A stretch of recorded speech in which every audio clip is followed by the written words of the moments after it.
Hi there. Welcome to our second Jumpstart session.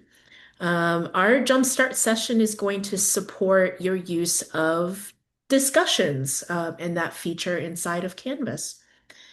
So let's go ahead and start here with just a quick understanding of what we're about to embark on. So our goal here is for you to be able to start the journey of working with discussions. We're first going to understand how to set discussion index settings and understand what can be controlled from there. Then we'll get into creating two types of discussions. We'll actually start with an ungraded discussion and then move to a graded discussion. You're actually going to create both of these discussion types today. You'll also create a sample discussion post as a test student so you can understand their experience. I'm also going to show you too an example of a busy discussion so you understand what it's like to manage one that's already happening. And because you're going to post as a fake student inside of one of those discussions, you're also going to experience firsthand what it's like to grade a discussion post. So, to get ready for what you're about to embark on, because we want you to practice today during our hands-on times, make sure to enter your course. So click on that card. And if you have been at the last Jumpstart, I'd like for you to use the same course you used back then. So go ahead and click on that card. And just to model that for you, I'm going to click on this card here. And we're going to start with a discussion, see what I did there, of the discussions index page. So to locate your discussions index, you're going to locate your course navigation menu and then move on down and locate that discussions link, which is right here. And we're going to understand what belongs here, what happens here. So currently in the sandbox, I don't have any discussion boards, but once they're here, they're going to be in one of, I'd say, three locations inside your index. You have a main area called the discussions area. And then from time to time, you'll have busy discussion boards, Q&A boards, for example, or the discussion board of the week that you are keeping a special eye on. And in that case, you might want to place it in the pinned discussions area.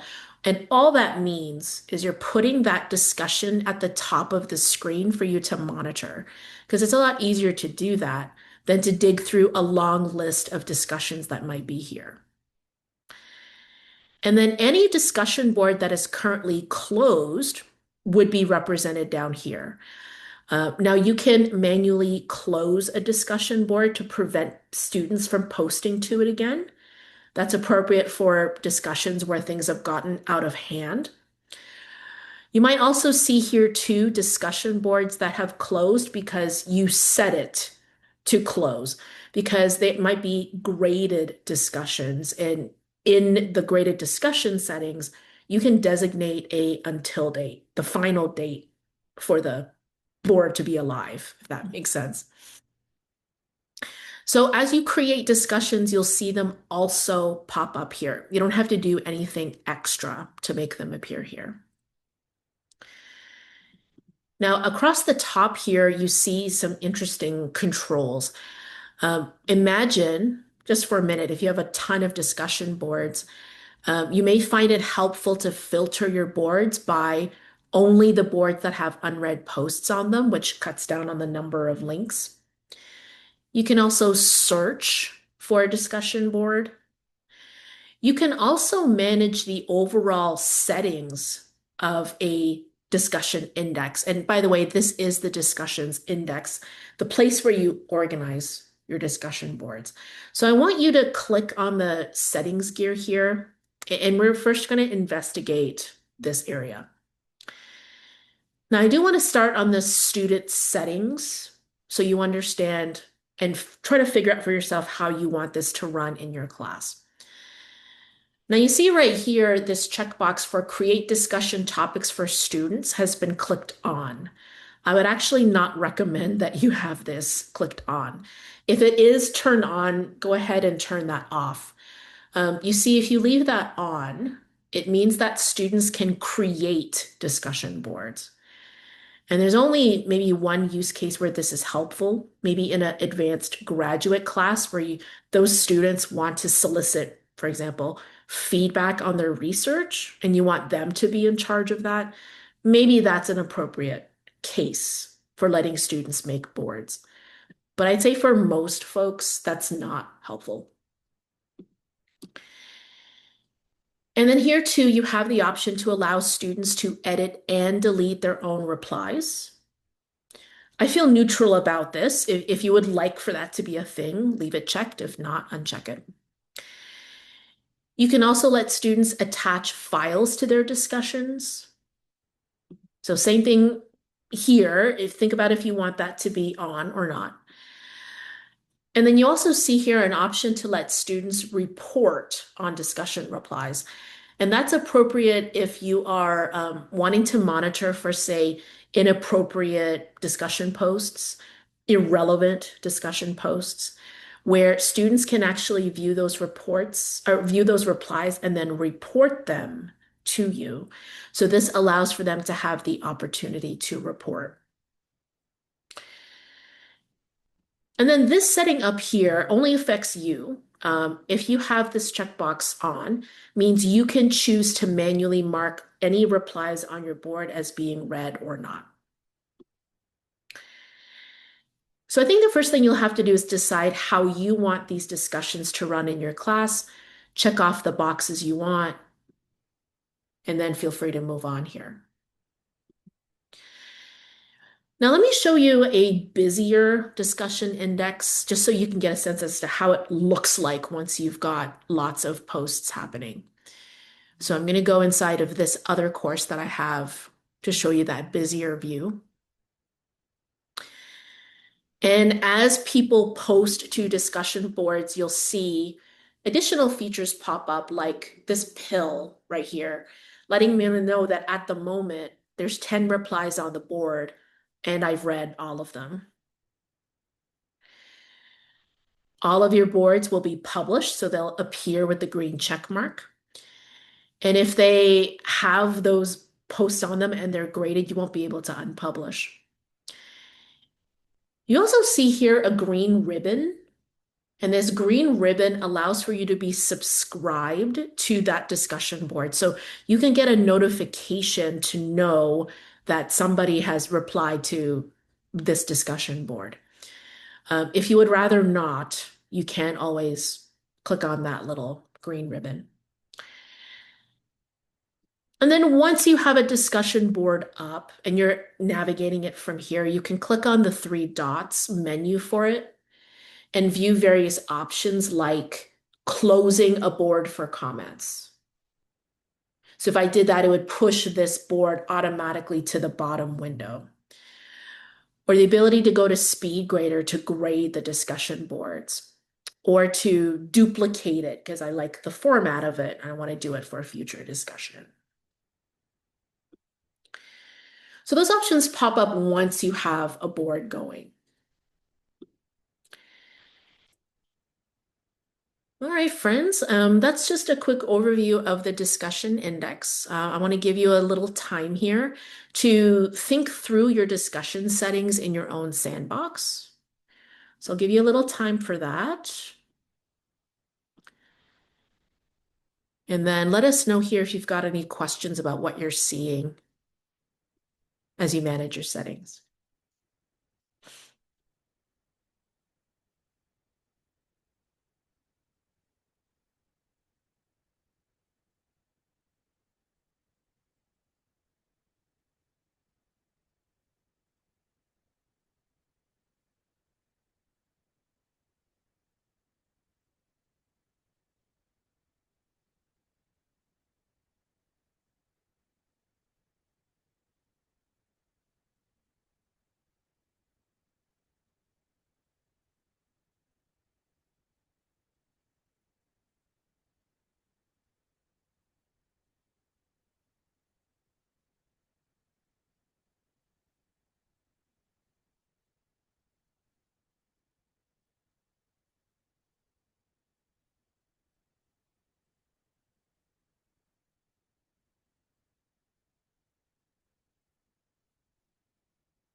right, friends, let me check in. Any questions? Anything you want to see again?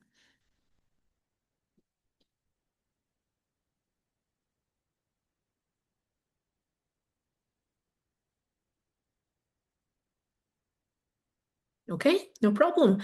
By the way, since we're a small group, I think it's okay if you ask questions as they come up. All right, then. So let's move on and let's take a look at creating discussion boards. So I'm going to head on back into my sandbox here. And while it is possible to click the Add Discussion button here, it is actually a better practice to create a discussion board from modules. So that's what I'm going to do. Recall that modules would be that location where students find all their work, including discussion boards.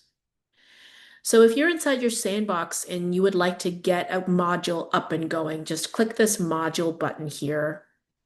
Give that a title, any title you wish, which causes that module to pop open. And then from here, you can follow along with me as I create an ungraded discussion. So here's that utility of an ungraded discussion. Any kind of discussion where you want to have students uh, collaborate with each other, but not in a graded way, obviously, maybe to get feedback on projects that they're working on. Maybe it's a place for students to ask questions of each other or ask questions of you. Or it's that classic introduce yourself, it's the start of the semester situation. So to create a discussion from modules, you're going to locate in your module title bar. Over and off to the right, where you see that orange hand, you're going to select on the little plus icon that lives here. And then in the new window, locate this drop down, and then you're going to choose in the menu the discussion option. Click on Create Topic. And for today, let's call this Practice Ungraded Discussion. And then click on Add Item. And just to show you, right, because now we've technically made a discussion, right? If you go back to the discussions area, the practice ungraded discussion should now be here under the discussions tab. So this is to show you they will pop up here. So now that we have that ungraded discussion up and running, go ahead and click on the title of it. And let's go ahead and work through the directions and the settings. So select on the three dots menu here next to your ribbon. And here you're going to choose Edit. All right then. So here's where the business starts. Right here under topic content is your place to enter in your prompt. I'm going to go ahead and keep this simple. So I'm going to make a section titled discussion prompt, and I'll call it heading 2. And here's where you'll enter in your directions. So I'll go ahead and say, please place all your questions about course content and procedures here. For now, I think it's okay to leave it simple. I would say, though, for the future, when you start to craft these discussion boards for students, I would consider also including your guidelines for expected student conduct, right? To make sure that those norms are present in the directions. It's not always true that students come to us full of the knowledge of how to behave appropriately on discussion boards. So any opportunity you can take to reinforce expectations, I think, is always good.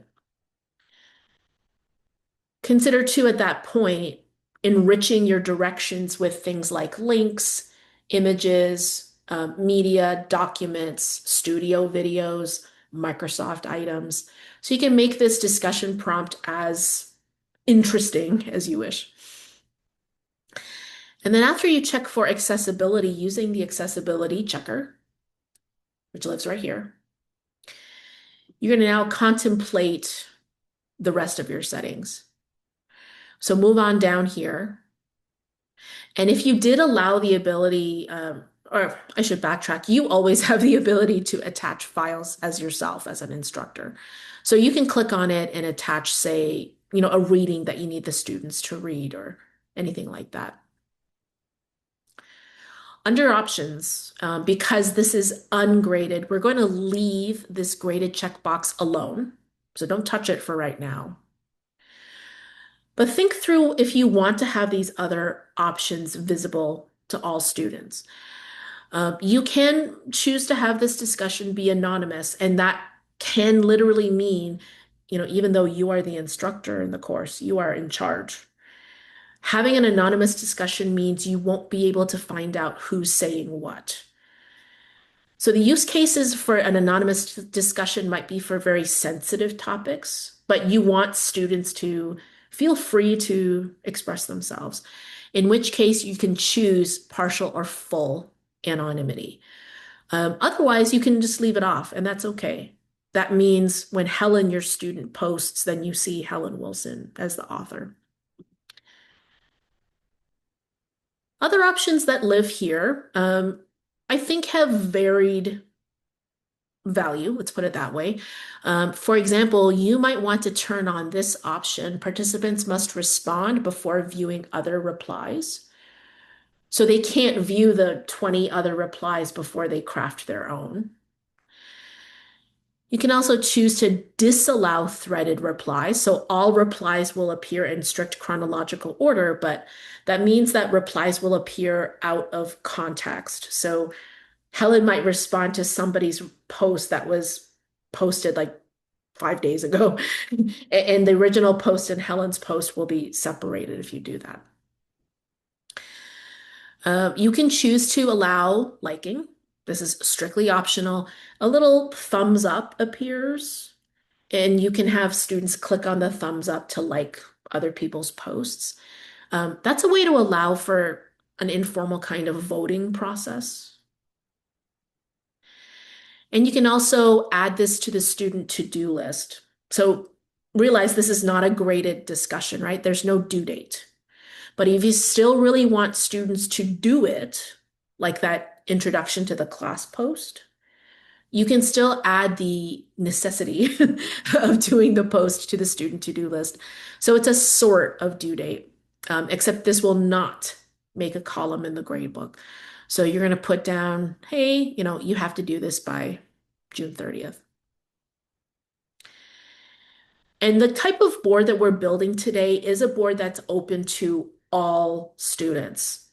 Yes, that could mean that this board is open to 100 students or 150 students.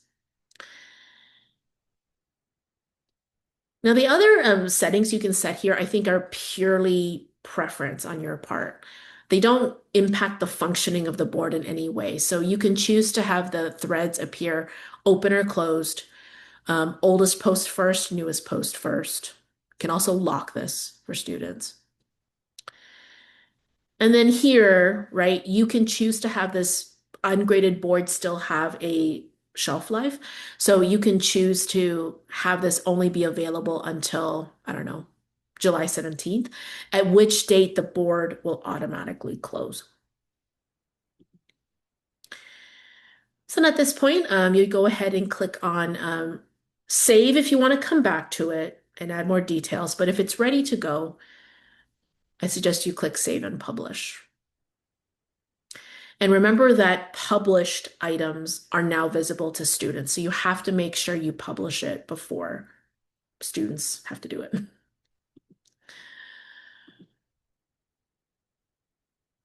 All right, friends. So I'm going to move it on over to you and give you some time to create an ungraded discussion. Just be sure not to check off the graded option.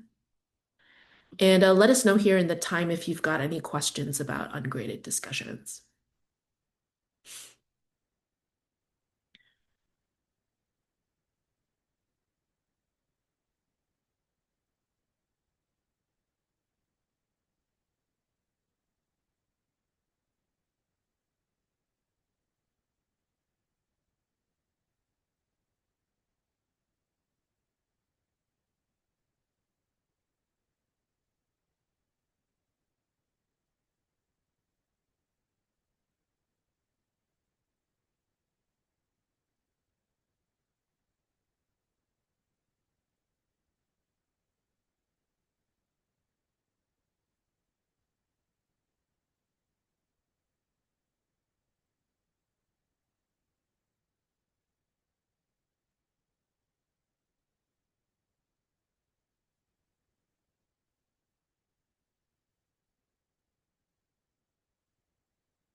Okay, friends, any questions about discussions so far?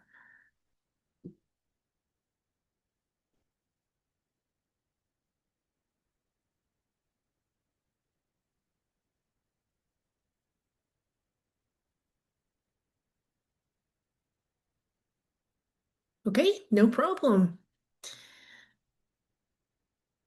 We'll go ahead and move on predictably to the graded type of discussion.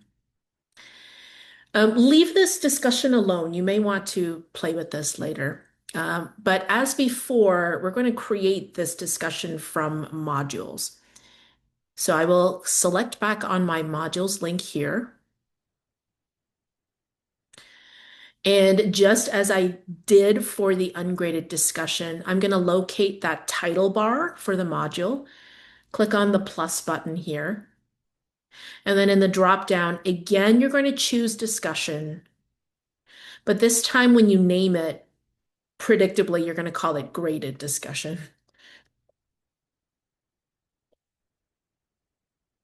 And then click on add item. As before, you're going to click on the title here to enter it. And then as before, you're going to go to the three dots in the top right-hand corner here and choose edit. And again, we're going to enter in a discussion prompt. So I will go ahead and say,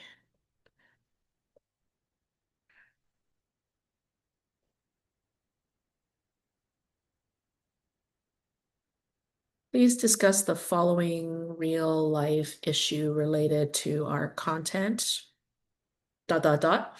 You may have to build that up later once you have a good example.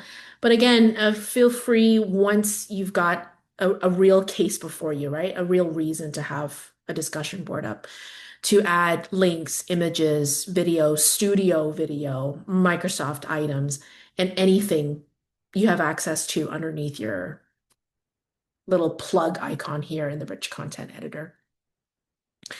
And then after you have typed in your guidelines for students and checked for accessibility here, this time when you scroll down under options, I do want you to check off graded. And you will notice two changes have happened to your settings. Number one, you can't change anything in the anonymous discussion area, which is appropriate. You cannot have a graded anonymous discussion. A second option that will pop up for you is another checkbox called Assign Graded Checkpoints. For today, I leave it to you as to whether you want to see this in action, but let me tell you what this is so you can make that decision. You see, graded checkpoints is a feature where you can have two different kinds of due dates. You can require that everybody responds initially, and that's due on a Tuesday. And then your replies to three other students are due the following Monday. So you can have different layers of due dates. So if that's something that interests you today and you want to see it for yourself, please go ahead and check off that box there. The other options I've discussed before for ungraded discussions are still here. And even more so for graded discussions, I would recommend you check off this box here. Many are the times that I've experienced myself as an instructor where students were allowed to see everybody else's replies, and then all of the graded replies ended up sounding like the first person's. So this prevents new students from being able to read those posts to model their own posts after somebody else. The rest of the settings here are pretty much the same, so we have seen the view settings before, but you will notice some new settings pop up because we've made this a graded discussion. And that's because the points that are earned here will talk to the Canvas gradebook. So Canvas treats this as an assessment. So you will see these options for how do you want the grade to be displayed? What assignment group does this belong to? And moving on down here, if you did allow checkpoints, you'll have to designate the number of points you want to assign to each activity. So maybe you want the first reply to be worth 10 points. And then I require they have to do 3 additional replies to 3 other students. By the way, of course, we would put that directive in the instructions. And then here you put the total number of points that can be earned from the 3 replies in total. So once I type in 10 here, total will be 20. You see? So this tells Canvas, okay, this assignment is out of 20 points. And then right here, because again, it's an assignment, you have to determine the due dates. And again, because this is checkpoints, you have 2 due dates to put down. Otherwise, you'll have just one. So I require that they have to do their first post on the 30th, and then their required replies are due, I don't know, the following Monday. And as an additional layer of options, you can have this board be available from a certain date, like it's available starting tomorrow. And the board will stop taking replies, I don't know, on the 9th. So you can have that complexity if you want. And on top of all of this, if you have students with specific needs, extenuating circumstances, you can give those specific people their own due dates. For now, though, feel free to keep this simple. So for my checkpoints here, I'll just leave these 2 as my due dates. And then make sure that you hit save and publish. Certainly if it's ready to go, you hit publish. Now, one other thing I would like you to consider turning on for now, because eventually, actually soon, you're going to pretend to be a student and you're going to pretend to make a reply. And I do want you to get the grading experience. So I would like you to click on the 3 dots and choose Add Rubric. And when you click on it, go ahead and create a rubric. And you can copy mine if you don't have any ideas today. I'm going to make a discussion post rubric. I'm going to leave all of these the same because the idea is I'm going to get a numerical grade out of this for students. And you're going to click this box, use this rubric for assignment grading. And then right here, I'm going to create my criteria. So here, because I'm thinking, like I have checkpoints, right? I still want students to see the rubric so they know what I'm assessing. So I'm going to call this first criterion initial reply, which if you remember, mine was out of 10 points. And then I would type in some directions as to what is exceeds and mastery and so on. So the student's initial reply.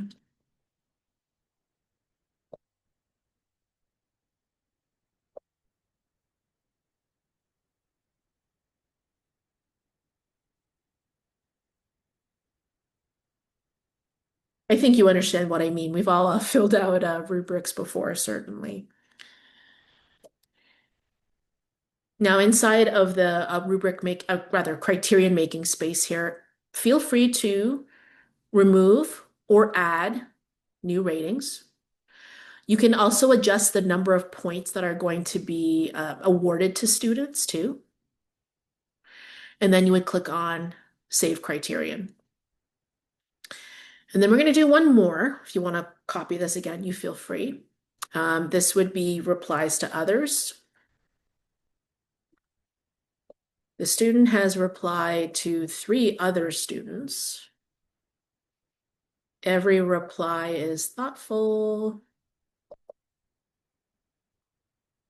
original, and responds to the other students post appropriately. You get the idea. If you remember, this was also out of 10 points. I'll also make this out of 10 points possible. And then you would fill in the ratings accordingly. Feel free to add more, of course, if your particular board warrants it. But at this point, I'll go ahead and choose Create Rubric. So now it is saved here.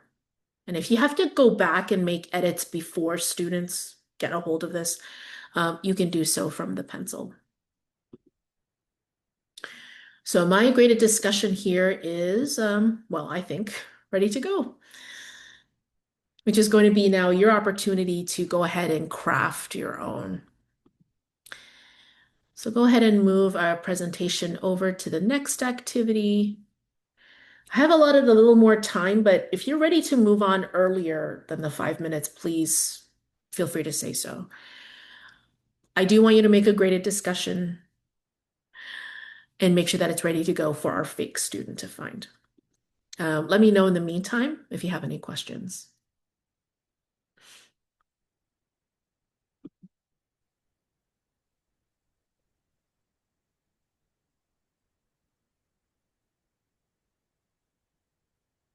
I have a question.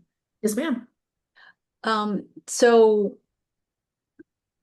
with the criteria, I have often used points associated with actually doing the first post in time, right? So now we have the two, having the separate due dates, the due date for the initial post and the reply is great. That's something that we did not have before and was confusing. Mhm.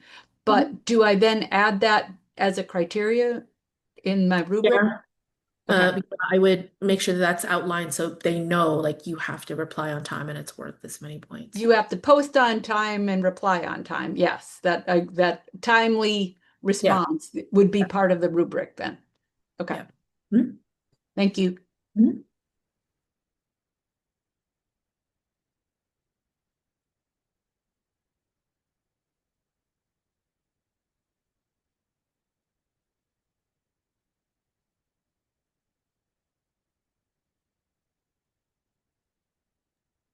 But I have to go back and change the points than before. Yes, that's true. I have to go back. I just realized that now that I was kind of copying your model of 10 points and 5 points because that's what we were working. And now I have to like somehow have that show up in the whatever page we were on before. Mhm.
All right, friends, any questions about graded discussion setup?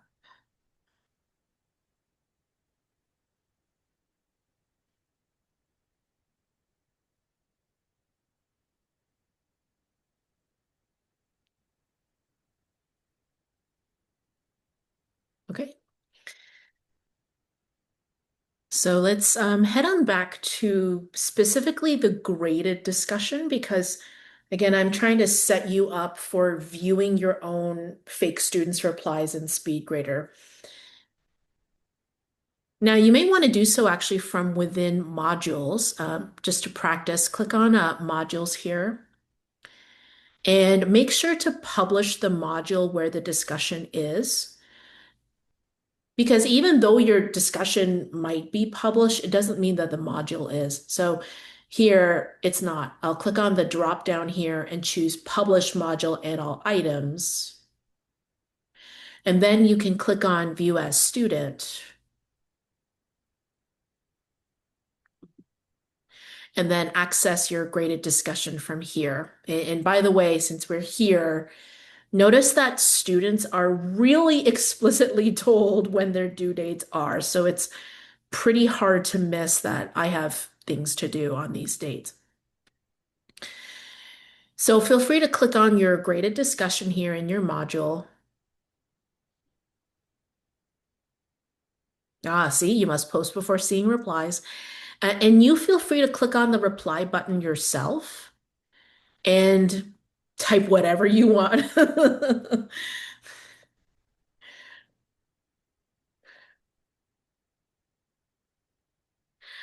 So that you understand that experience, right? And of course, most students will type into the box.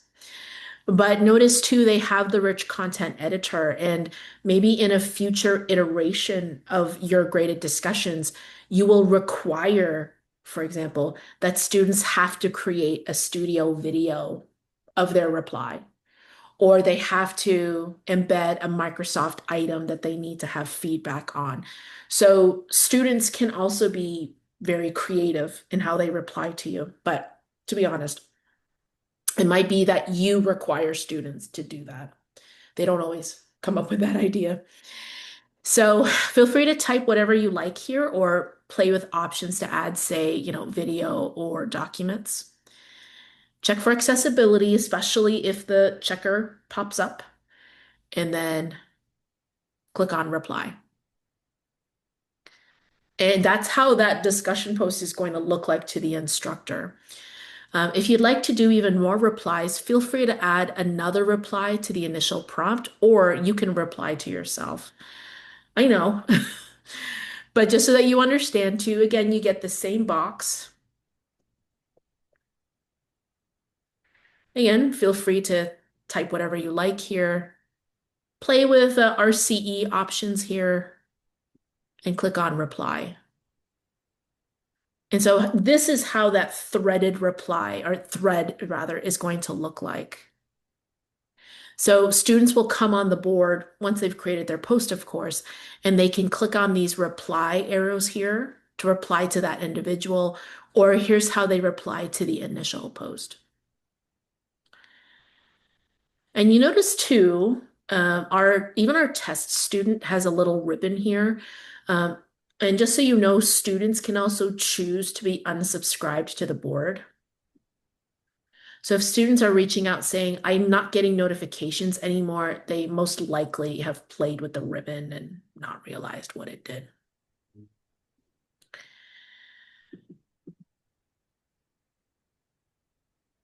All right. And then once you have a number of replies to yourself here, feel free to leave that instructor view. And so this is where we're going to have our next activity here. I want you to do the same thing, basically go to your graded discussion and add a couple of fun replies to yourself.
All right, friends, any questions about your discussion replies that you posted there?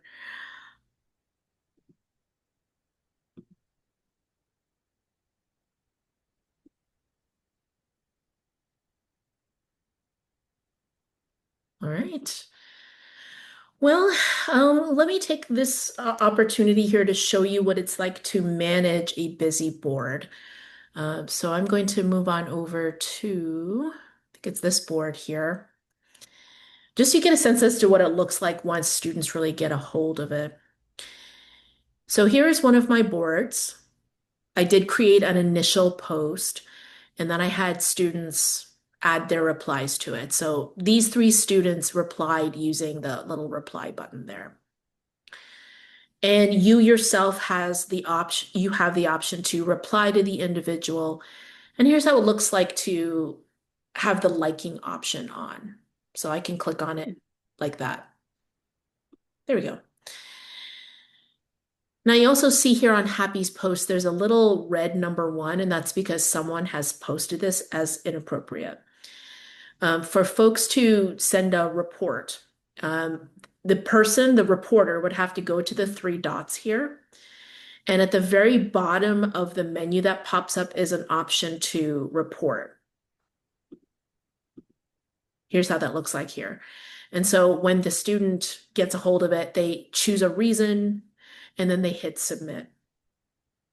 And as long as your notifications are set up to receive those reports, you can get an email to let you know somebody has reported X reply. Other things that people can do here include you can mark posts as read or unread or the whole thread. You can also click go to topic. All that does is it brings you up to the front of the board where you can see the post or reply rather, the, the prompt. And that's because on a very long board, it can get hard to remember what the prompt was about, right? Because it's such a busy board. So this brings you up to the directions. Uh, you yourself as an instructor can even edit student replies. You can even delete student replies. So if that inappropriate post was really out there and you have to get rid of it, you can. Just know that it will say deleted by your name. So people will know it was removed. There's even here too an option to do a quote reply. And so that puts the initial post in a reply section like this, and it's going to be included in your reply to the student here.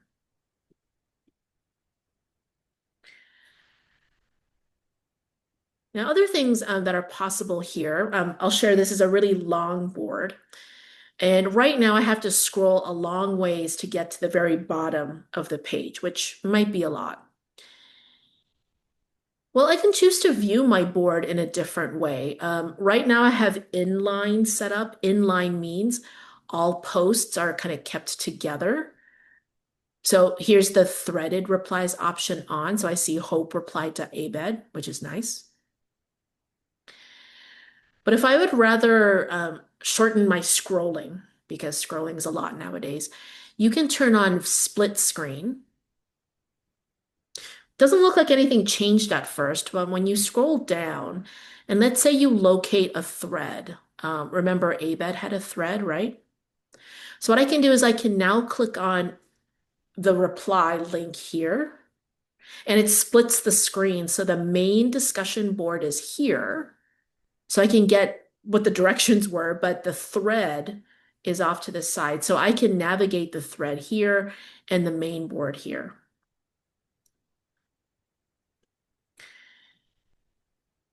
And other things you can do here include searching for a specific entry, can also view all and filter that way. And of course, as always, even on a board with replies, you can click on the three dots and edit it or even close it for comments. So that's what a busy board looks like. Any questions on that before we move on to SpeedGrader?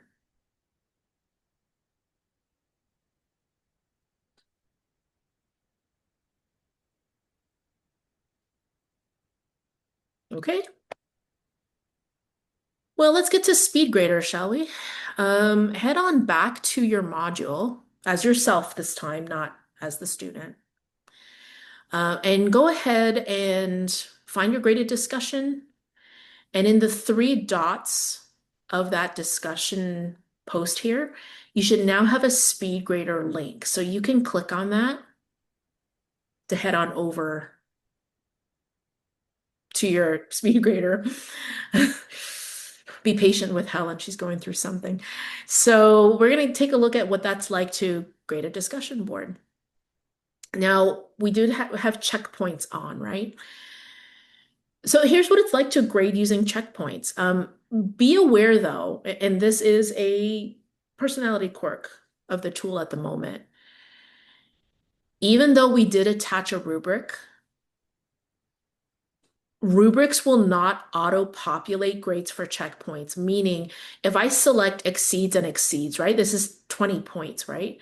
It will not auto-populate these boxes.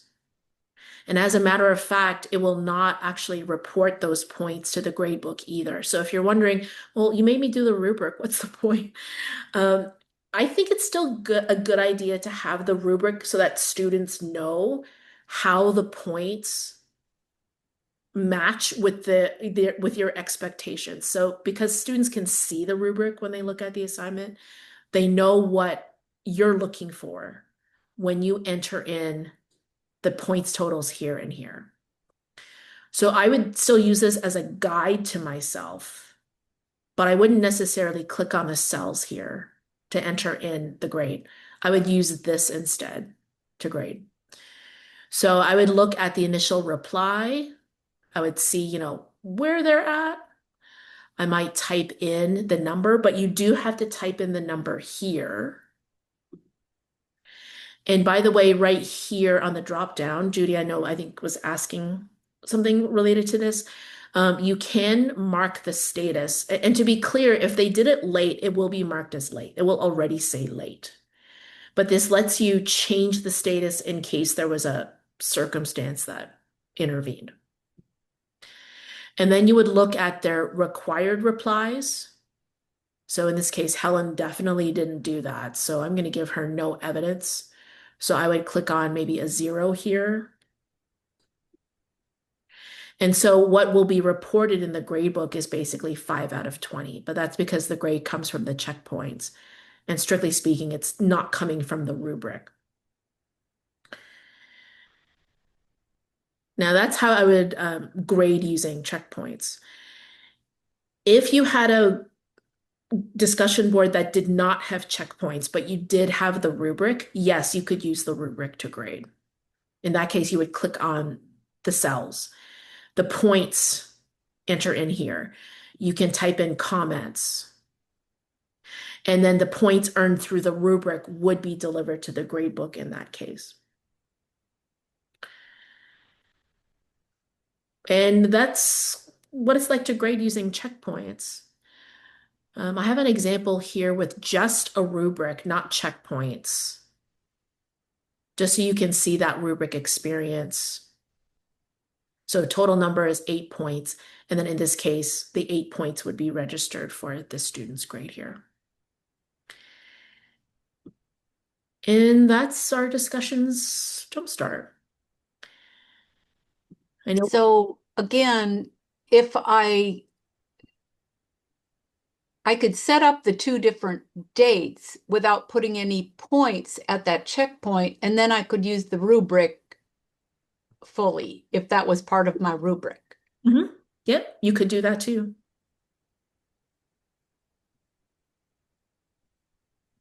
I think you would have to decide, right, what's easier for you. Does that make sense? Yeah, I guess I'm trying to make it what I had before. Also, somehow I got to some different screen and now I don't see the actual replies. So, all right. Oh, but you weren't able to find SpeedGrader? Can I help? No, I did, but then I must have clicked some setting and then now the I can't actually see the what was showing up. So I'm trying to get back to where I was. Okay. All right. I think that's it. Everybody, this was recorded, and you'll have access to that as well in a couple of days, or well, it's at the end of the week, so sometime next week. Sorry, Helen. Go ahead. Oh, no, I'm just going to pop in here the link to the badge. If you want to claim our discussions badge, you can click that link there in the chat, or you can scan the QR code on the left to have that sent your email. And I think that's it for today. Folks, Thanks. Thank you very much. thank you. It was a pleasure to see you all again, and I'll see you at the next one. All right. Thank you very much. Great. Thank you. Everyone Take have a good care. day. Bye, everybody.